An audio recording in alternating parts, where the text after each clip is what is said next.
Hello दोस्तों। तो स्वागत है आप लोगों का इस नए वीडियो में। और मैं आज लेकर के आ गया हूँ जो आरआरबी एनटीपीसी का जो मैथ का क्वेश्चन पेपर है, ठीक ना, जो पीवाईक्यू यानी पिछले साल के जो क्वेश्चन थे, जो क्वेश्चन पेपर है उसको सॉल्व कराऊंगा, ठीक ना। देखिए कब का शिफ्ट है, तो 1 तारीख दूसरा महीना 2021 का ही शिफ्ट है, सेकंड शिफ्ट है, ठीक ना। जो अभी पीछे जो एनटीपीसी का जो एग्ज़ाम हुआ है वही उसी का है, ठीक ना। तो देखिए मैं ये वीडियो शाम को अपलोड करूँगा, ठीक ना, 2 या 3 बजे के आसपास, ठीक ना। तो इसको आप लोग ज़रूर करें, 2 या 3 बजे नहीं, 1-2 बजे आप मान सकते हैं, ठीक ना। इसको अपलोड करूँगा और मेरे साथ जुड़े रहिए। मैं हर एक जो एनटीपीसी का जो पीवाईक्यू है, एक एक क्वेश्चन को यहाँ पे कराऊंगा सॉल्यूशन, और इसका जो पीडीएफ है टेलीग्राम चैनल पे डाल दूंगा। टेलीग्राम चैनल का लिंक डिस्क्रिप्शन में है, आप लोग वहाँ जा करके इसको पीडीएफ डाउनलोड कर लीजिएगा, ठीक ना। और देखिए तैयारी आप कितना हो भी कर लीजिए, जब तक आप पीवाईक्यू नहीं लगाएंगे आपकी तैयारी पूरी नहीं मानी जाएगी, ठीक ना। क्योंकि 90% से 95% क्वेश्चन हमेशा पीवाईक्यू से ही आता है, ठीक है। और भाई मेहनत लगता है थोड़ा, इसको एक एक क्वेश्चन को मैं यहाँ पे लिखता हूँ, इसको लेकर सॉल्व कराता हूँ और आप लोगों को पीडीएफ भी प्रोवाइड करता हूँ। तो भाई एक लाइक ज़रूर कर दिया कीजिएगा, और नए हैं चैनल पर तो चैनल को सब्सक्राइब जरूर कर लीजिएगा भाई, मुझसे जुड़ जाइएगा, क्योंकि मैं एनालिसिस भी लेकर के आता हूँ, एक एक क्वेश्चन सॉल्व कराता हूँ, ठीक ना। तो चलिए आज का वीडियो स्टार्ट करते हैं, ठीक ना। अब देखिए तो आज क्या कह रहा है, ये पहला क्वेश्चन क्या कर रहा है, 1/3 और 4/3 और 3/4 का योग ज्ञात कीजिए। तो सीधे इसको जोड़ देना है, तो 1/3 प्लस 4/3 प्लस 3/4, ठीक है। आप इसको जोड़ेंगे तो कितना आएगा, इसका एलसीएम 4 3 12 हो जाएगा, ठीक है। तो इसमें कितना से गुणा करेंगे तो 12 आएगा, तो 4 से गुणा करना पड़ेगा, तो 4 यहाँ पर लिख लेंगे। अब देखिए 3 में कितना से गुणा करेंगे तो 12 आएगा, तो 4 से गुणा करना पड़ेगा, और ऊपर से ऑलरेडी 4 है, तो जो हम लोग वाला जो इसमें से 3 से गुणा करेंगे, 3 में से गुणा करेंगे 12 बनाने के लिए, तो वो 4 ही 4 दोनों 2 बार 4 हो गया, उन दोनों गुणा कर देंगे, 4 चौको 16 हो जाएगा, प्लस ये जो 4 है, 4 में कितने से गुणा करेंगे तो 12 आएगा, 3 से गुणा करना पड़ेगा, तो एगो है 3, एगो इसमें 3 करने वाला गुणा करके ये 12 बनाने वाला 3, यानी 2 को 3 हो गया, उन दोनों तीनों को गुणा करेंगे तो 3 3 का 9 हो जाएगा, ठीक ना। तो कितना हो जाएगा, अब जोड़िए, देखिए 16 4 20 20 9 29/12, यही क्या हो जाएगा, आंसर हो जाएगा। तो डी वाला ऑप्शन सही हो जाएगा, ठीक है। इतना क्लियर हुआ। अब देखिए आगे वाला क्वेश्चन क्या कर रहा है, आगे वाला क्वेश्चन है एडवांस मैथ्स है, ठीक ना, ब्रिज से है, सर्कल से।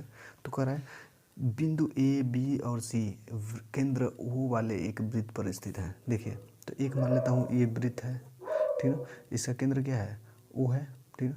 कह रहा है कि ए बी सी ना, मान लो तो यहाँ पे ए है, ठीक ना, यहाँ पे क्या है, यहाँ पे बी है, और यहाँ पे मान लेता हूँ सी है, तो ठीक ना। और कह रहे कोण ए सी बी का मान 47.5% अंश है, ठीक ना, 47.5 अंश है। तो लघु वृत्तखंड ए बी पर बना कोण ए ओ बी ज्ञात कीजिए, ठीक ना। एक काम करते हैं, इसको ऐसे मिला लेते हैं, ठीक ना, इसको ऐसे मिला लेते हैं, इसको ऐसे मिला लेते हैं, ठीक ना। थोड़ा आप लोग अच्छे से मिलाइएगा, ठीक ना, मुझसे फिर थोड़ा अच्छा नहीं बन पाया। तो देखिए ऐसे मिला लेते हैं। फिर कह रहा है कि जो ये कोण है ना वो कितना है, 47.5 है, ठीक है। तो इस ये वाला कोण पूछ रहा है, आप लोग एक प्रमेय पढ़े होंगे, आप लोग एक प्रमेय ये पढ़े होंगे कि यहाँ पे अगर मान लीजिए यहाँ पे कोई जीवा है, ऐसे केंद्र पर कोई कोण बन रहा है, ठीक ना, ऐसे इस एक परिधि पर भी कोण बन रहा है, ठीक ना। तो ये जो परिधि है, परिधि पर कोण अगर मान लीजिए यहाँ पे यक्स है, यहाँ पे x अंश का कोण बन रहा है, तो जो यहाँ पे जो कोण बनता है वो x अंश बटे 2 बनता है, ठीक है। यानी यहाँ का सीधे आधा यहाँ पे बनता है, यानी अगर यहाँ पे दिया है तो इसमें अगर 2 से गुणा कर देंगे तो ये निकल जाएगा, तो इसमें अब सीधे 2 से गुणा कर देंगे तो ये निकल जाएगा। इसका मतलब हो जाएगा 47.5 गुणा 2, तो 5 दूनी 10 का 0 हासिल 1, 7 दूनी 14 1 15 का 5, ठीक है, 1 अंक पर 10 1 अंक पर 10 हासिल 1, 4 दूनी 8 1 कितना हो जाएगा 9, यानी 95 अंश, कितना हो जाएगा 95 अंश। तो 95 अंश डी वाला ऑप्शन सही हो जाएगा। इतना क्लियर हुआ। आप लोग को एडवांस मैथ का क्वेश्चन था ये, ठीक है, बेसिक सा था। अब देखिए आगे वाला क्वेश्चन क्या कर रहा है, तो आगे वाला क्वेश्चन कर रहा है कि नरेंद्र एक कार्य को 10 दिन में पूरा कर सकता है। तो जो नरेंद्र है ना वो एक कार्य को 10 दिन में पूरा कर सकता है, और अमित उसी कार्य को 12 दिन में पूरा कर सकता है। तो जो अमित है ना उसी कार्य को 12 दिन में पूरा कर सकता है, ठीक है। तो कह रहा है उन दोनों को एक साथ मिलाकर उसी कार्य को पूरा करने में कितना समय लगेगा। तो देखिए इसका एलसीएम कितना हो जाएगा, तो 12 36 बार 12 12 60 यानी 60 हो जाएगा। तो सीधे इसका एलसीएम ले लेंगे। देखिए 10 से 60 में भाग करेंगे तो 6 बार में जाएगा, ठीक है। इसका मतलब यन एक दिन में कितना काम करता है, तो 6 करता है।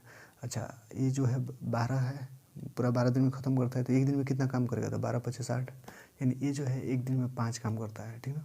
और जो n है एक दिन में कितना काम करता है, 6 काम करता है। तो दोनों मिलाकर कितना काम करेंगे, तो 6 5 11 हो जाएगा, ठीक ना। तो कितना हो जाएगा, देखिए तो टोटल दोनों का मिलाकर कितना समय लगेगा, तो टोटल काम कितना करना है, 60 करना है। ये दोनों कर कितना रहे हैं, 11। तो इन दोनों से भाग कर देंगे। तो अब देखिए अब कितना हो जाएगा, तो 11 5 55, 60 में से 55 खत्म, 5 बच गया बटे 11, ये क्या हो जाएगा, आंसर हो जाएगा। तो 5 सही 5 बटे 11, 5 सही 5 बटे 11, 11 ये वाला ऑप्शन सही है, ठीक ना। तो देखिए अगला क्वेश्चन क्या कह रहा है, यदि रूट 2916 को अगर बराबर 54 के बराबर लिखा जाए तो कह रहा है निम्नलिखित का मान क्या लिखा जाएगा। इसका मतलब इस समीकरण जो इतना बड़ा दिया है इसको हम इनमें से कौन सा लिख देंगे। देखिए तो इतने का मान 54 दिया है ना, एक काम करते हैं इसको उतारते हैं, क्या लिख सकते हैं 29.16 लिख सकते हैं। तो एक काम करते हैं इसमें से आप दशमलव हटाएंगे तो 2 अंक पे दशमलव तो इसका मतलब 2 जीरो लगा देंगे एक के पीछे, ठीक ना। इसका मतलब ये हुआ, फिर प्लस हुआ तो प्लस, फिर इसको क्या करेंगे, इसको बड़ा ब्रैकेट में लेंगे और इसको जब हटाएंगे दशमलव को, देखिए 0.2916, तो यहाँ पे जब दशमलव हटाएंगे तो यहाँ पे 1 लिखेंगे, 2 2 4, 4 को जीरो लगा देंगे।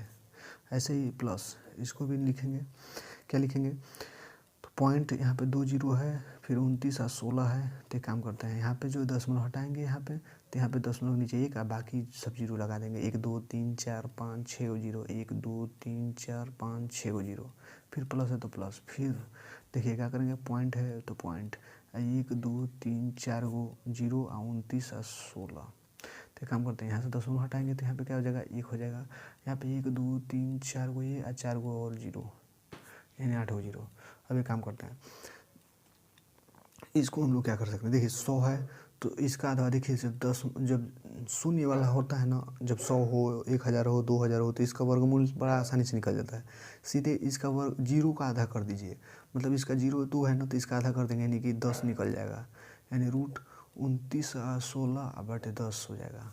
फिर प्लस इसको क्या लिख सकते हैं, तो इसको आप लिख सकते हैं रूट 29 और 16 अब बटे क्या लिख सकते हैं, ये 4 जीरो है ना तो इसमें से 2 वाला निकल जाएगा, 2 जीरो निकल जाएगा, ठीक है। ऐसे ही इसमें से तो इसको भी लिख सकते हैं 29 और 16, इसमें से कोई जीरो 1 2 3 4 5 6 है तो इसमें से 3 को जीरो निकल जाएगा। ऐसे ही रूट क्या है 29 16 हो जाएगा, आगे सब खत्म हो जाएगा। दशमलव को देखिए, दशमलव के बाद जो जीरो रहेगा ना, दशमलव हट गया तो अब ये सब जीरो का कोई मतलब नहीं है, सिर्फ अंक का मतलब रह जाता है, ठीक है, जीरो छोड़ देते हैं। अब इसमें देखिए कितना जीरो है, 1 2 3 4 5 6 7 8, 8 है तो इसमें 4 निकल जाएगा, 1 2 3 4, 4 वाला निकल जाएगा। अब देखिए एक काम करते हैं, इसको हम लोग क्या लिख सकते हैं, इसको हम लोग लिख सकते हैं, देखिए क्या लिख सकते हैं, रूट 29 16 को 54 लिख सकते हैं। इसको 54 लिखिए, 54 बटे 10, इसको लिखिए 54 बटे 100, इसको क्या लिख सकते हैं, इसको भी लिख सकते हैं 54 अब बटे कितना है 1000, इसको भी लिख सकते हैं 54 अब बटे कितना है 4, ये 10,000 हो जाएगा, ठीक है। अब देखिए अब इसको जोड़ना है आप लोगों को, ये रूट नहीं रहेगा, अब इसको जोड़ना है ना तो एक काम करते हैं 2 2 4, ये 4 जीरो है ना तो इसमें भी 4 जीरो लगाएंगे। 4 जीरो कैसे, ऊपर नीचे 1 1 बढ़ा देंगे, 4 को हो गया। इसको भी 4 बनाना है तो ऊपर नीचे 2 2 को बढ़ा देंगे। देखिए कोई काम ऊपर नीचे आप कर सकते हैं, जीरो बढ़ाना हो ऊपर नीचे बढ़ा सकते हैं दोनों में, और घटाना हो तो ऊपर नीचे दोनों में घटाएंगे, ठीक है ना, उसका कोई गलती नहीं होगा, ठीक ना। ऐसे ही इसमें विचार करना है तो 1 2 3 को बढ़ाएंगे इसमें, तो यहाँ पे 1 2 3 को यहाँ पे बढ़ाना पड़ेगा। अब एक काम करते हैं सीधा सीधा जोड़ देते हैं, अब जोड़ेंगे तो क्या होगा, देखिए तो ये जो 4 है ना, ये 4 4 4 तो 4 हो जाएगा, ठीक ना। फिर क्या हो जाएगा 5 4 9 0 0 9 हो जाएगा, ठीक है। फिर क्या हो जाएगा 4 4 कहाँ गया, हाँ ये तो जोड़ दिए ना, 5 और 4 कितना हो जाएगा 9 और 0 9 हो जाएगा, ठीक ना। अब कितना हो जाएगा 5 और 4 कितना हो जाएगा 9 हो जाएगा, ठीक ना, 9 हो जाएगा। फिर लास्ट में बचेगा क्या, 5 बचा है, 5 हो जाएगा, ठीक ना। अब बटे, ठीक ना। अब कितना बचा है 1 2 3 4, 4 को जीरो वाला बचा है, 1 2 3 4 हो जाएगा, ठीक ना। एक काम करते हैं इसको ना भाग करते हैं, भाग करेंगे तो 4 अंक पे दशमलव लग जाएगा, यानी 1 2 3 4, 4 अंक पे यानी 5.99994 हो जाएगा। ये क्या हो जाएगा आंसर हो जाएगा, किस में, ये वाला में, तो ये क्या हो जाएगा आंसर हो जाएगा। इतना आप लोग को समझ में आया कि ऐसे क्वेश्चन को कैसे डील करना है। देखिए आप लोग को एग्जाम में कैसे पूछ सकता है, यहाँ पे ऐसा नहीं है कि एकदम सेम यही पूछ लेगा, ठीक ना। देखिए क्या करेगा ना, यहाँ पे कुछ और दे देगा। ऐसे देखिए मेथड सब रहेगा यही, पैटर्न भी सेम रहेगा, बस ये क्या करेगा, यहाँ पे कोई और अंक दे देगा, यहाँ पे कोई और अंक दे देगा, यहाँ पे कोई समीकरण कोई और देगा, लेकिन पैटर्न तो यही रहेगा ना। जो इसको कर लेगा वो किसी और को भी कर लेगा, जो भी क्वेश्चन पूछा जाएगा इससे रिलेटेड। जैसे मान लीजिए आप कोई साइकिल चला लेते हैं, जैसे पुरानी वाली अपनी साइकिल चला लेते हैं, तो ऐसा थोड़ी ना कि आपको हम रेंजर दे देंगे तो आप नहीं चला पाएंगे, भाई वो भी चला लेंगे, क्योंकि आपके पास एक्सपीरियंस है, आप साइकिल चला सकते हैं। तो ऐसे होता है। ऐसे ही क्वेश्चन भी होता है, जब क्वेश्चन को आप जब लगा लेते हैं तो आगे उस टाइप से जितने भी क्वेश्चन आएंगे आप लगा लेंगे, क्योंकि आपको मेथड पता चल जाएगा। जैसे साइकिल आप पुरानी चला लेते हैं, उसका मेथड पता चल गया है, कैसे चलाना है कैसे नहीं। रेंजर आप चला लेते हैं, ठीक है ना, बिना सीखे हुए, ठीक है। तो यही बात है। देखिए अब आगे वाला क्वेश्चन क्या कर रहा है, तो आगे वाला क्वेश्चन इसमें कह रहा है नरेंद्र की माँ की आयु, नरेंद्र की आयु की 4 गुनी है, ठीक ना। तो एक नरेंद्र है, अब मैं मान लेता हूँ उसकी जो मदर है, ठीक ना। तो जो इसकी आयु है, इसकी आयु जो है ना वो कितनी है, इसकी माँ की आयु क्या है, 4 गुनी है, इसकी 4 गुनी है। तो यहाँ पे नरेंद्र का 1 है, तो इसकी माँ की आयु 4 गुनी है, तो इसका मतलब 4 गुना हो जाएगा, ठीक है ना। तो 1 का 4 गुना 4 हो जाएगा, 1 में 4 से गुणा करना देगा। फिर कह रहा है 4 वर्ष पहले उसकी माँ की आयु, ठीक है। 4 वर्ष पहले यानी 4 वर्ष पास्ट की बात कर रहा है। जब पास्ट की बात करता है तो हमेशा हम लोग क्या करते हैं, -4 करते हैं, यानी पास्ट में जाने के लिए कुछ उम्र घटाना पड़ता है। जैसे मान लीजिए कि मैं अगर पिछले साल बात करूँ, तो मैं मान लीजिए अगर 21 साल का था, तो इस साल कितने साल का हो गया हूँ, 22 साल का। तो मान लीजिए मुझे पीछे जाना होगा तो 1 साल घटा के जाऊँगा, 22 हूँ इस समय, तो मान लीजिए पिछले साल कितना था तो 1 घटा दूँगा, 21 साल का होगा। ऐसे ही ये 4 साल पीछे जा रहे हैं लोग, तो 4 साल कम होगा इन लोगों का उम्र। और क्या कर रहा है, उसकी माँ की आयु उसकी तत्कालिक आयु से 6 गुनी थी। यहाँ पे अगर नरेंद्र का भी जो उम्र था 1 था, तो इसकी माँ की उम्र कितना था, 6 था, यानी 6 गुना था। अब ऐसे क्वेश्चन में सीधे ऐसे अंतर ले लेते हैं, तो 4 में से 1 जाए 3 हो जाएगा, इसका जब घटाएंगे 6 में से 1 जाए 5 हो जाएगा। अब इस 5 से इन दोनों में गुणा करते हैं, तो 5 से गुणा करेंगे इन दोनों में तो क्या हो जाएगा, तो 5 से कम 5 हो जाएगा, 5 चौको 20 हो जाएगा। तो इस 3 से इन दोनों में गुणा करते हैं, 3 कम 3 हो जाएगा, 3 छत्री 18 हो जाएगा। अब देखिए इन दोनों का अंतर कितना दिया है, ये अंतर दिया है ना 4, तो ये 4 यहाँ पे दिया है। अब एक काम करते हैं, यहाँ पे 5 में से 3 घटाएंगे तो भी 2 बचेगा, अब 20 में से 18 घटाएंगे तो भी 2 बचेगा। इन दोनों में से किसी का वो घटाएंगे 2 बचेगा, 2 बराबर 4 हो जाएगा, इस 4 के बराबर हो जाएगा। तो क्या हो जाएगा, 2 दूनी 4, यानी 1 का मान कितना हो जाएगा, 2 आ जाएगा। पूछा क्या है, कह रहा है उसकी तत्कालिक आयु से, हाँ इतना हो गया। तो कह रहा है उन दोनों की वर्तमान आयु कितनी हुई है, वर्तमान। तो ये वाला जो है ना वर्तमान है, ये वाला कौन है, वर्तमान है, और ये वाला कौन है, भूतकाल वाला है, ठीक ना, पास्ट वाला है। तो ये भी पास्ट वाला हो गया, ये वर्तमान वाला है, यही है सेम, ठीक ना। तो एक काम करते हैं, ये वाला उम्र पूछ रहा है, सीधे 2 से गुणा कर देंगे, 2 दहाँ पर 2 पचे 10 हो जाएगा, और क्या हो जाएगा, 2 दूनी 4 यानी 40 हो जाएगा। इसका मतलब उन लोग का आंसर कितना हो जाएगा, 10 40 हो जाएगा। 10 40 किस में, बी वाले में, यही क्या हो जाएगा, आंसर हो जाएगा। ठीक है, आयु संबंधी वाला क्वेश्चन जरूर पूछता है, ठीक है। तो आप लोग इसको करके जरूर जाइएगा, ठीक है। आगे वाला क्वेश्चन देखिए क्या कर रहा है, तो आगे वाला क्वेश्चन है वो कह रहा है कि ए अनुपात बी का मान क्या दिया है, 3:4 दिया है। तो कह रहा है व्यंजक 5a - 3b बटे 7a + 2b का मान क्या होगा, ठीक ना। सीधे सीधे देखिए, ए का मान कितना दिया है, 3 दिया है, अब बी का मान कितना दिया है, 4 दिया है। जब रेशियो से रेशियो में पूछे ना, तो ए ही एग्जैक्ट वैल्यू रख देते हैं। जब रेशियो से रेशियो में पूछे तब रखते हैं, याद रखिएगा। जब रेशियो नहीं पूछेगा तो इसमें यक्स मानना पड़ेगा, कुछ ना कुछ आपको कॉन्स्टेंट मानना पड़ेगा।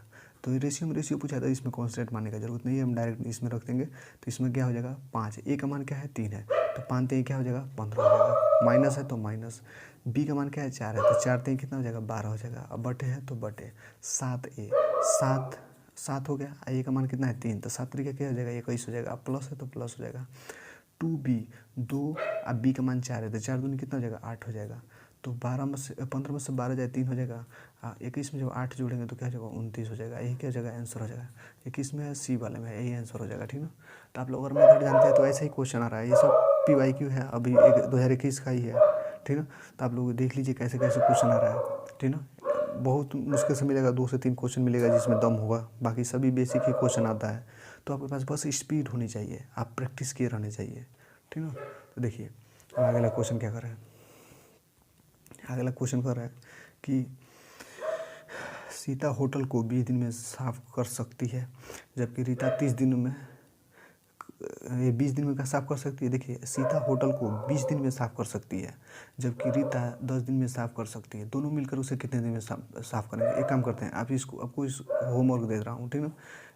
इसका आंसर कमेंट कीजिएगा कितना आएगा, ठीक ना। ये क्वेश्चन पूछा गया है आप लोगों के शिफ्ट में, ठीक ना।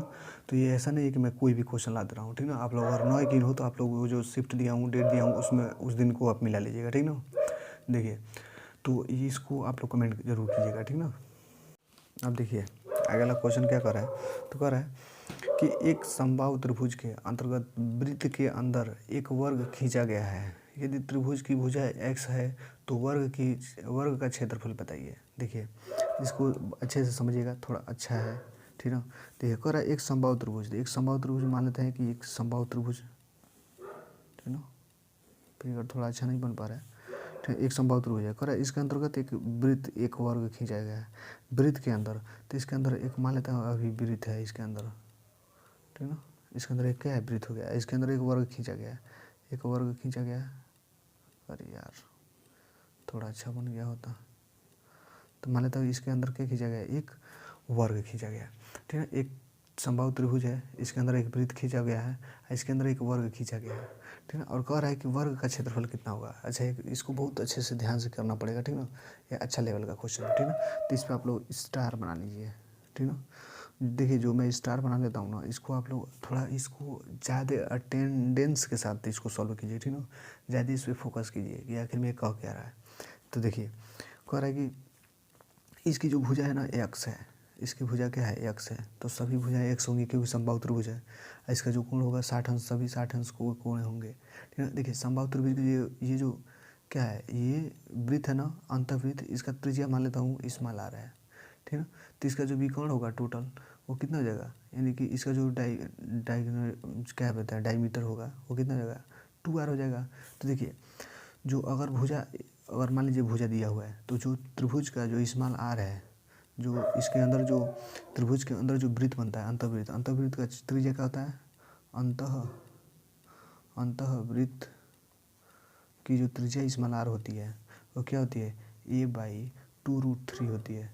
अच्छा अगर इसके बाहर एक बड़ा वृत्त खींचूँ तो उसका त्रिज्या क्या होता है, तो कैपिटल आर बराबर होता है a/√3 होता है। किसके अंदर, समबाहु त्रिभुज के अंदर। क्या है, ये बाह्य वृत्त है, यह बाह्य वृत्त का त्रिज्या होता है, ठीक ना। ये अंतःवृत्त का त्रिज्या होता है। तो अंतःवृत्त है ना, इसके अंदर रहते हैं, यानी अंतःवृत्त है, इसका हो गया इतना, ठीक ना। अब एक बात बताइए, ये जो ये अंतःवृत्त हो गया ना, अंतःवृत्त का त्रिज्या तो इतना ही है। तो एक काम करते हैं ना, अंतःवृत्त का त्रिज्या एक और ले लेते हैं, यानी 2r ले लेते हैं, इसमें 2 से गुणा कर देते हैं। तो क्या निकल जाएगा, इसका जो विकर्ण निकल जाएगा डायगोनल। तो इसका जो विकर्ण है डायगोनल वो कितना निकल जाएगा, a/2√3 गुणे 2 हो जाएगा। तो 2 से 2 खत्म हो जाएगा, इसका मतलब इसका जो डायगोनल कितना निकल गया, a/√3 हो गया। इसका डायगोनल कितना निकल गया, a/√3 हो गया, ठीक है। एक बात बताइए, पूछा क्या है, इस चतुर्भुज का क्या पूछा है, स्क्वायर पूछा है, मतलब उसका वर्ग पूछा है। तो एरिया बराबर यानी क्षेत्रफल क्या हो जाएगा, चतुर्भुज का क्षेत्रफल बराबर क्या हो जाएगा, चतुर्भुज का जो क्षेत्रफल बराबर होता है वो होता है डायगोनल का होल स्क्वायर बटे 2। तो डायगोनल का होल स्क्वायर बटे 2 ये फार्मूला होता है, ठीक है। तो ये मैं लिख दे रहा हूँ यहाँ पे बॉक्स में। देखिए तो चतुर्भुज का जो क्षेत्रफल होता है ना उसको हम लोग लिख सकते हैं d²/2, ठीक है। इतना आप लोग लिख सकते हैं। तो इसको देखिए, तो इसको हम लोग लिखेंगे d² ना, d का मान कितना है a²/√3 है। देखिए ये रहेगा, इसका भुजा ए रहेगा तब ना, तो इसका भुजा तो x है, तो यहाँ पे सब जगह x रखेंगे। जब इसका भुजा ए रहेगा तो यहाँ पे ए रखेंगे, जब x है तो x रखेंगे। तो इसका क्या हो जाएगा x² अब बटे रूट, देखिए √2 का जब इसको √3 का स्क्वायर करेंगे तो 3 हो जाएगा, ठीक है। अब बटे क्या होता है 2 होता है, तो बटे 2 हो जाएगा। तो इसका मतलब क्या हो जाएगा 3 दूनी 6 यानी 1/6 x² हो जाएगा। यही क्या हो जाएगा आंसर हो जाएगा, ठीक है। ये वाला ऑप्शन यही सही हो जाएगा, ठीक है। इतना आप लोग समझ में आया, इतना आप लोग समझ में आया ना। देखिए अब आगे वाला क्वेश्चन देखते हैं। तो आगे वाला क्वेश्चन क्या कर रहा है, देखो रहा है बिना मार्ट कार्ड से भुगतान करने पर 5% की छूट देता है, ठीक है। जो बिग मार्ट है वो अगर भुगतान करते हैं कार्ड से तो 5% की छूट देता है, और किसी वस्तु पर 10% का लाभ प्राप्त करने के लिए अंतिम जो मूल्य क्रय मूल्य से कितने परसेंट अधिक होना चाहिए। देखिए एक इसका फार्मूला होता है, मैं यहाँ पे लिख देता हूँ, फार्मूला सब मैं लिखता जाता हूँ। देखिए जो MP होता है और जो CP होता है इसका रेशियो क्या होता है। देखिए जो छूट दिया जाता है वो MP पे दिया जाता है। तो मान लीजिए इस पर हम x% का छूट दे रहे हैं, ठीक है ना। इस पर y%, इस पर क्या लाभ पा रहे हैं, तो लाभ को प्लस लिखता हूँ, माइनस जो लिखता हूँ ये छूट है। तो इसको लिखते हैं 100 माइनस एक्स लिख देंगे, ठीक है। एक काम करता हूँ, इसको लॉस लिखता हूँ एल, इसको प्रॉफिट लिखता हूँ पी, ठीक है। तो यहाँ पे एल हो जाएगा, तो 100 माइनस एल हो जाएगा यहाँ पे, और जो इसको लिखेंगे सी पी, जो प्रॉफिट होगा वो 100 प्लस प्रॉफिट हो जाएगा। इसी का रेशियो ले लिया जाता है, ठीक है। इतना समझ में आ गया ना। अब देखिए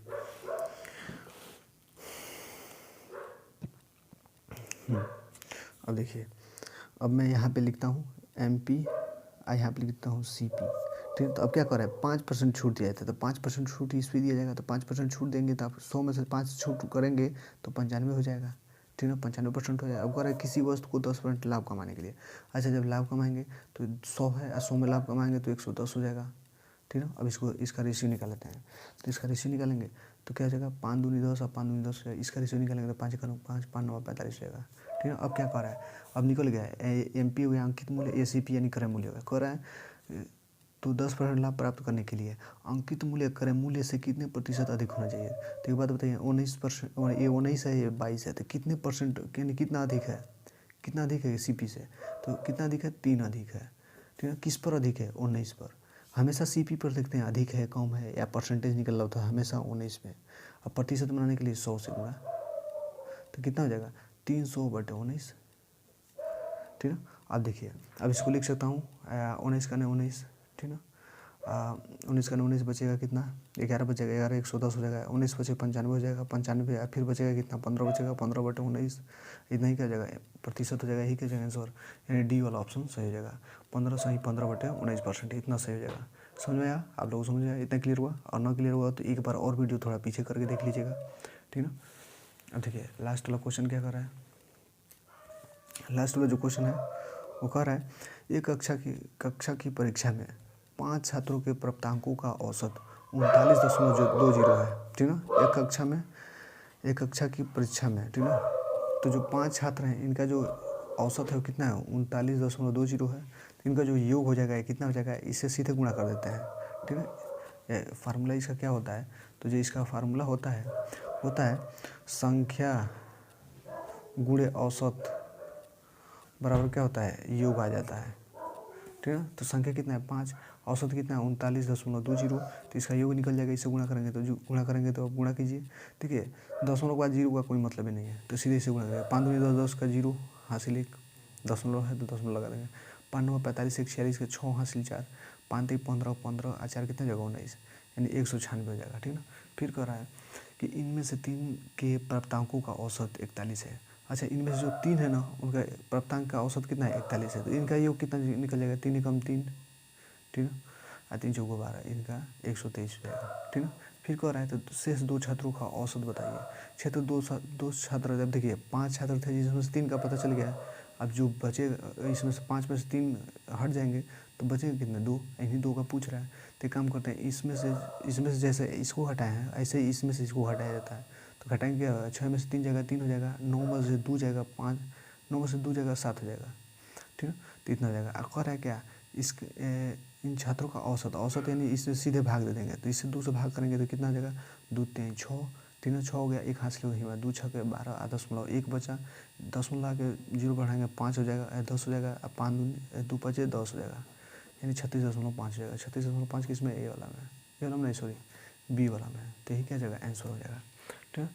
तो अब देखिए, अब जो लास्ट ऑप्शन है, लास्ट जो क्वेश्चन है वो कितना है, इतना है, ठीक है। एक ये दिया है, एक ये दिया है, एक ये दिया है, 3 अंक दिया है और 3 संख्या दिया और कह रहा है इसका मौसा निकालिए।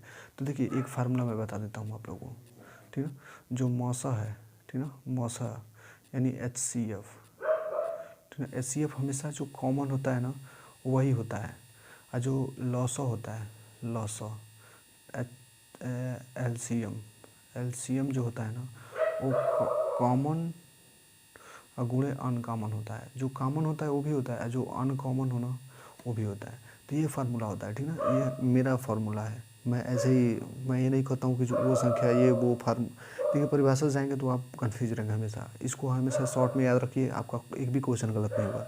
तो ये आप लोग याद रखिए, इसे लगा कर देखिएगा 100% काम करेगा। ठीक है, तो इसको आप लोग सॉल्व करके इसका आंसर जो है कमेंट कीजिएगा और वीडियो को लाइक ज़रूर करें, क्योंकि बहुत मेहनत लगता है भाई। और ये पिछले साल का पेपर ये मैं हमेशा कराता रहूँगा, सारा क्वेश्चन पीछे जितने भी हुए हैं करा दूँगा, आप लोगों के तैयारी में कोई दिक्कत नहीं होगा। और जितने भी एग्जाम होंगे उसका एनालिसिस लेकर आता रहूँगा। तो वीडियो को लाइक ज़रूर करें। फिर मिलते हैं आप लोग से नेक्स्ट वीडियो में। Love you all, bye bye, take care.